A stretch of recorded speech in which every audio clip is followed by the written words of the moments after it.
नमस्कार विद्यार्थियों, ये कक्षा 9th की विज्ञान विषय की क्लास है। ठीक है, विज्ञान का मतलब साइंस। ठीक है, और जैसा कि आपने देखा था कि मैंने अपने YouTube चैनल से आपको बताया था कि दिनांक 1 अप्रैल से आपको साइंस और मैथ्स की क्लासेस मिला करेंगी। तो आज दिनांक 1 अप्रैल है और मैं आपको साइंस विषय के बारे में बताऊँगा। ठीक है, तो साइंस विषय में आपके जो भी चैप्टर्स होंगे उनको मैं करवाऊँगा। ठीक है, और उनके जो भी कॉन्सेप्ट्स होते हैं, क्वेश्चंस होते हैं, OMR बेस्ड जो भी चीज़ें होती हैं वो सब आपको इस चैनल पर मिलेगी। और इससे पहले मैंने आपको गणित की भी एक क्लास कराई हुई है, नीचे वीडियो के डिस्क्रिप्शन में उसका लिंक दिया हुआ है। नहीं तो आप हमारे चैनल पर जाकर के नाम से सर्च कर सकते हैं, लव कुमार वार्ष्णेय के नाम से है चैनल। उस चैनल पर जाकर के आप एक प्लेलिस्ट बनी हुई है क्लास 9th मैथमेटिक्स। ठीक है, क्लास 9th मैथमेटिक्स, तो उसको जाकर के वहाँ पर देख सकते हैं और नोट कर सकते हैं। ठीक है, इसी तरीके से हम आपको साइंस के बारे में बताएंगे। इसके बारे में बताएंगे साइंस विषय के बारे में। तो चलिए, साइंस विषय में सबसे पहले हमारा जो लेसन 1 है, लेसन वन क्या है हमारा? लेसन 1 है हमारा हमारे आसपास के पदार्थ, हमारे आसपास के पदार्थ। ठीक है, हमारे आसपास के पदार्थ। ठीक है, हमारे आसपास के पदार्थ। ठीक, अब देखिए, हमारे आसपास बहुत सारी चीज़ें होती हैं। जैसे सबसे पहले अगर हम अपने आसपास देखें तो किताबें होती हैं। ठीक है, टेबल होती है, फैन होता है, बहुत सारी चीज़ें होती हैं जो हमको दिखाई देती हैं।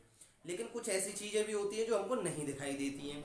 जैसे हवा हमको नहीं दिखाई देती। ठीक है, केवल हम उसको महसूस कर सकते हैं। तो हवा भी एक तरीके का पदार्थ होती है। अब आपको सिद्ध करके हम दिखाएंगे कि हवा किस तरीके से पदार्थ होती है। तो सबसे पहले हम यहाँ पर किसके बारे में जानकारी लेंगे? पदार्थ के बारे में। किसके बारे में? पदार्थ के बारे में। ठीक है, पदार्थ, इसे इंग्लिश में बोलते हैं मैटर। ठीक है, मैटर। और इसका जो दूसरा नाम है इसका जो दूसरा नाम है उसे कहते हैं द्रव्य। क्या बोलते हैं? द्रव्य। देखो, द्रव अलग है, द्रव्य अलग है। ठीक है, तो आपको जब भी पूछा जाए पदार्थ यानी कि इंग्लिश में मैटर और द्रव्य। ठीक, अब इस द्रव्य के बारे में आपको बताता हूँ, यानी पदार्थ के बारे में। वे वस्तुएं जो स्थान घेरती हैं जिनमें आयतन होता है, यानी वे वस्तुएं जो क्या करती हैं, जिनमें द्रव्यमान होता है यानी वजन होता है, द्रव्यमान। ठीक है, यानी मास। और जिनमें क्या होता है? आयतन। आयतन का मतलब क्या होता है? वॉल्यूम। आयतन का मतलब क्या होता है? वॉल्यूम। क्या होता है? वॉल्यूम।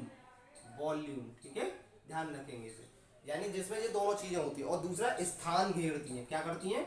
स्थान घेरती हैं, यानी प्लेस भी लेती हैं। ठीक है, ये सभी चीजें किसके, ये सभी गुण किसके हैं? पदार्थ के हैं। तो जिसमें भी आपको ये चीजें दिखाई दें तो तुरंत आप समझ जाएंगे कि वो पदार्थ है। अब पदार्थ के बारे में बात कर लेते हैं। उदाहरण इसके क्या क्या हो सकते हैं, तो उदाहरण देखते हैं। तो देखिए, उदाहरण में क्या क्या चीज आ सकती है? साम मेज। क्या आ सकता है? मेज। क्या चीज आ सकती है? मेज। कुर्सी। ठीक है, चेयर जिसे बोलते हैं। पहाड़ भी तो आ सकते हैं इसके अंदर। पहाड़, वायु, धातुएं। ठीक है, ये सारी चीजें किसके अंदर आएंगी? पदार्थ के अंदर। आदि लेते हैं। तो ये चीज आपको समझ में आई। पदार्थ उसे कहते हैं जिसमें द्रव्यमान होता है, आयतन होता है, स्थान घेरती है, जैसे आपके सामने ये है। अब बात करते हैं वायु कैसे पदार्थ हो गई है।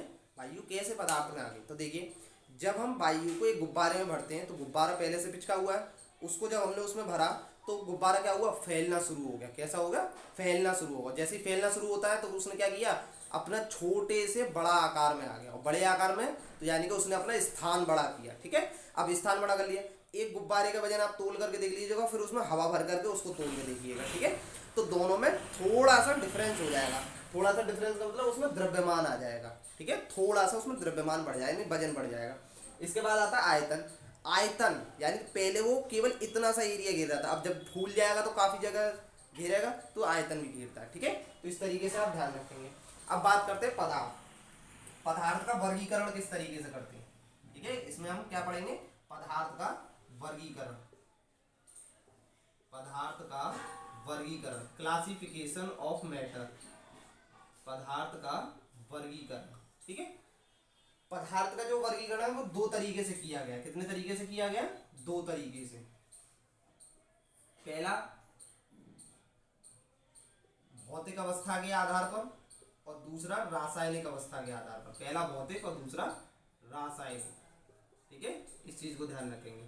तो पदार्थ को कितने भागों में विभाजित किया गया? 2 भागों में, भौतिक अवस्था के आधार पर, रासायनिक अवस्था के आधार पर। भौतिक अवस्था के आधार पर किन किन में तोड़ा गया है?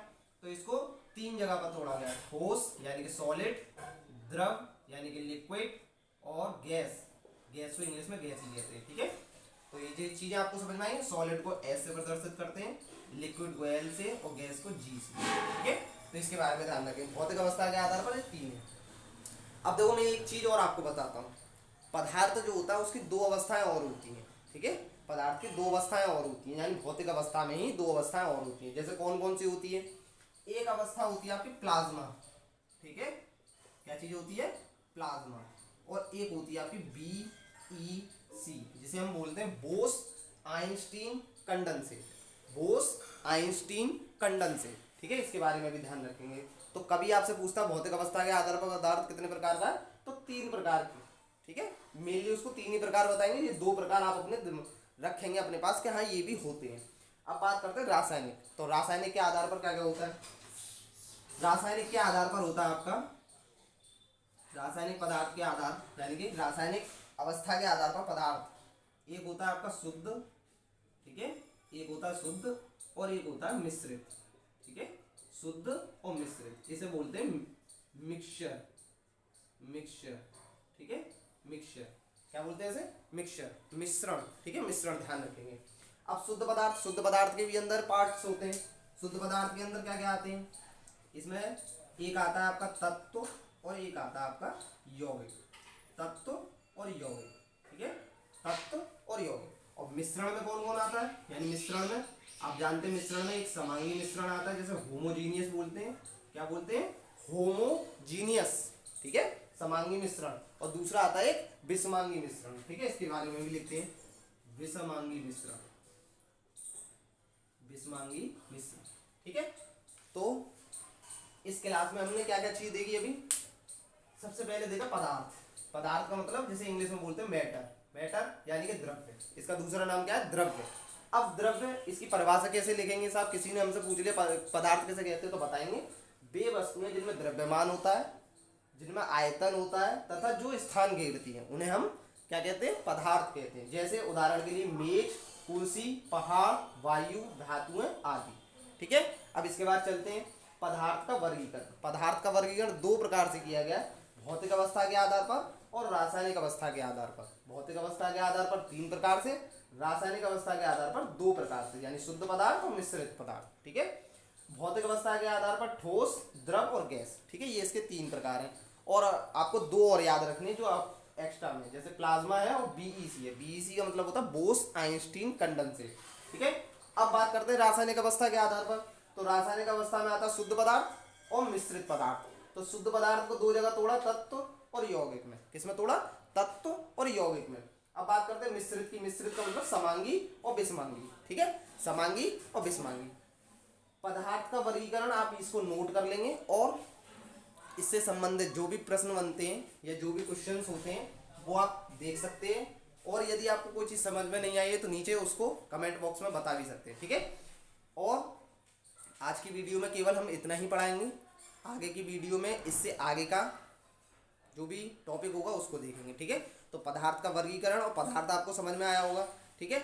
अब इसी से जुड़ी हुई एक चीज़ और बता देता हूँ आपको, सजीव और निर्जीव, ठीक है। इसके बारे में तो आपने पढ़ा होगा। सजीव यानी कि वे वस्तुएं जो श्वसन करती हैं, ठीक है, जो बढ़ती हैं, ठीक है। ये तो परिभाषा हुई किसकी? सजीव वस्तुओं की। जैसे सजीव में कौन कौन आता है? मनुष्य, जानवर, पक्षी, ठीक है, ये सारी चीजें किसमें आती है? सजीव में। पौधा भी किसमें जाता है? सजीव के अंदर जाएगा, निर्जीव के अंदर नहीं जाएगा, ध्यान रखिएगा। जगदीश चंद्र बसु ने इस चीज के बारे में बताया था, आपको ध्यान होगा कि पौधों में भी जीवन है। किसके बारे में, किसने बताया था ये? सर जगदीश चंद्र बसु ने। इसके बाद निर्जीव वस्तुएं, वे वस्तुएं जिनमें श्वसन नहीं होता है, जो वृद्धि नहीं कर सकती, ठीक है, तो उन्हें हम क्या कहते हैं? निर्जीव वस्तुएं कहते हैं। जैसे कुर्सी, मेज।